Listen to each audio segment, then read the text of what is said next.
What's up everyone, welcome back to another video, and this video I'm going to talk about how to fix Nvidia installation error code 0xe60000 that's happening for many users right now and how we can fix this app. So let me directly get into step one by one. So the first one is all about, we just need to go over here, search for the settings, and you have to click on the settings, and right now from here click on Windows Update. And just make sure, as you can see, the Windows is not up to date. So we have to update the Windows and make sure it is on the latest version. Once you update your Windows, that's what you have to do as the first and famous step.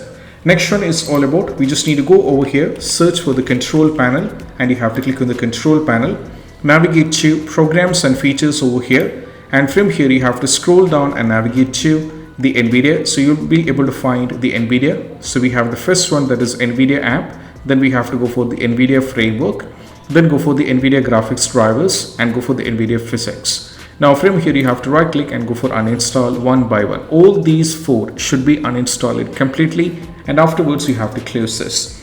Now we just need to go over here, search for the task manager, and you have to click on the task manager. And right now we need to expand this and go over here and check here for the Nvidia, and as you can see, all these things are actually running in the background. So we need to right click and go for end the task, which means we have to remove it one by one. And after uninstalling, most probably you'll not be having these, but if you're having any of these, for example, even though uninstalling, still if they are having over here, you have to kindly uninstall all these things and you have to do it. And once afterwards you have to check.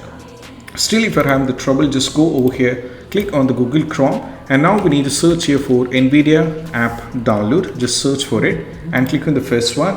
Now from here you have an option called download now. So download it. As you can see, it is successfully downloaded, and afterwards you have to install it, and afterwards most probably you'll not be having the trouble. So it's all a matter of uninstalling and reinstalling, and that's what we have to try.